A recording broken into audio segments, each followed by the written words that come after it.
Assalamualaikum dan salam keluarga Malaysia. Ayah, cepatlah. Anis lambat ni sekolah ni. Masa mencukur wajah Anis hendak menunggu ayahnya yang sedang menyiapkan bekalan sekolah untuk anaknya. Kamal cepat-cepat mencapai penutup bekas lalu menutup nasi goreng hasil air tangannya itu. Sedikit pun tiada keluhan dilepaskan walaupun Anis menarik muka dengannya. "Mari," ujar Kamal. Senyuman manis dihayahkan buat Anis dengan harapan mampu menyejukkan hati si kecil itu.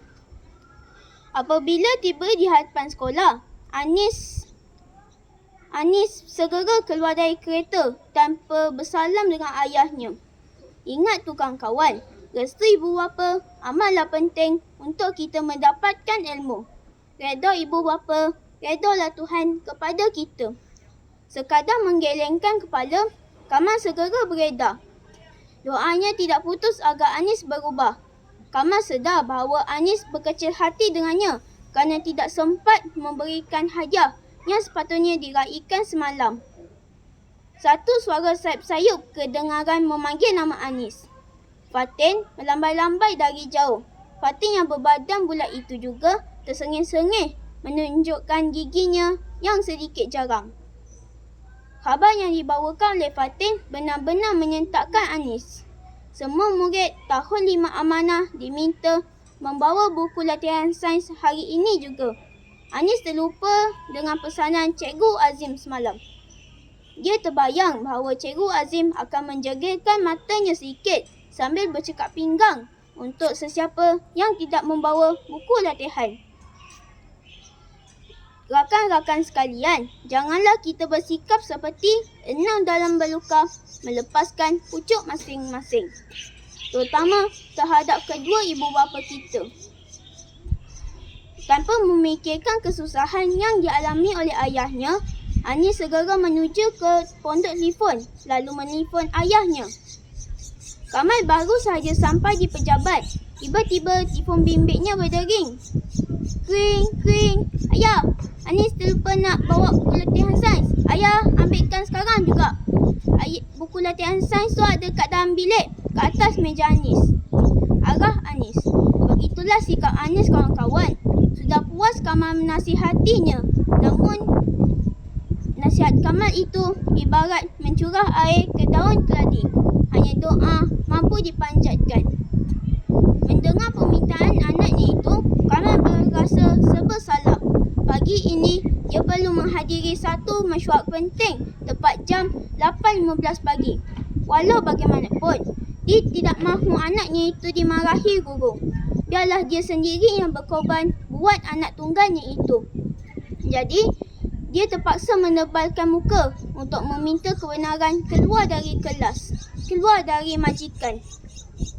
Ingat tu kawan-kawan, kasih saudara ketika berharta, kasih ibu sanggup membawa ke syurga, kasih bapa yang sanggup berkorban. Tiba-tiba, hati Kamal terasa sayu mengenangkan isterinya. Isterinya meninggal dunia kerana menyelamatkan Anis semasa kejadian banjir besar 5 tahun lalu. Sejak peristiwa itu, dialah ibu dan dialah bapa yang memikul tanggungjawab keluarga. Tiada tempat untuknya berteduh, tiada tempat untuknya berkongsi masalah, terutama ketika membesarkan dan mendidik anak tunggalnya itu. Oleh itu, Anis dijaga dengan penuh kasih sayang, seperti menatang minyak yang penuh. Mesej, jangan kawan-kawan.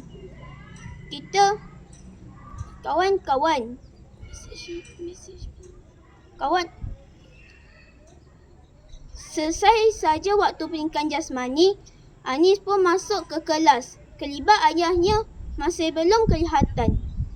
Anis membuka bagnya tersebut. Matanya terpandang sebuah bungkusan kecil yang dibalut kemas terletak di dalam bagnya itu. Dalam keheranan, Anis membuka bungkusan kecil tersebut. Matanya terpandang seutas jam berjenama seekor terletak di dalamnya. sekepengkat hari jadi terselit di dalamnya juga. Selamat hari jadi ke-11 anakku. Terima kasih kerana telah menjadi insan yang telah menyempurnakan hidup ayah. Ayah akan sentiasa berusaha menjadi ayah yang terbaik buat Anis. Menitis air mata Anis atas sayu hati dengan perbuatan ayahnya selama ini. Terbit kekesalannya di hati. Jauh di sudut hati, Anis ingin segera meminta maaf dengan ayahnya atas kesalahannya selama ini. Ingat tu kawan-kawan, kita hendaklah berminta maaf sebagai insan yang lemah, kita hendaklah berminta maaf kepada sesiapa pun. Tidak kisahlah kepada ibu bapa, kawan-kawan ataupun guru-guru. Anis, kereta bapak kau warna hitam kan? Muka Anis segera berubah. Berita bahawa ada kereta Myvi hitam berkemalangan di depan sekolahnya. Anis tidak mampu bernafas. Jantungnya berdegup kencang. Sekadar mengangguk dan mengekori Fatin. Air mata Anis sudah mula menitik. Langkahnya kaku melihat kereta Myvi-nya remuk itu. Terasa gelap dunianya. Anis meraung sekuat hati. Dia tidak mampu melangkah, longlai dan akhirnya jatuh pingsan. Tiba-tiba bahu Anis terasa bahunya digoncang. Bangun nak, bangun. Anis seakan-akan tidak percaya bahawa orang yang di depannya itu ialah Kamal. Anis segera memeluk Kamal. Barulah dia tahu bahawa kereta Myvi yang remuk itu bukanlah kereta bapanya. Alangkah bersyukurnya Anis kerana Tuhan masih lagi memberikan peluang untuk memohon kemaafan kepada bapanya. Sejak peristiwa itu, Anis menjadi budak yang bertanggungjawab, taat dan bijak dan tidak mementingkan diri sendiri.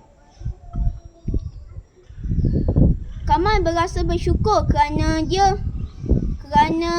doanya telah diperkenankan selama ini.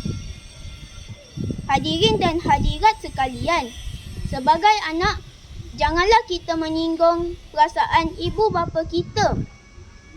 Tanpa mereka, siapalah kita? Sekian, terima kasih.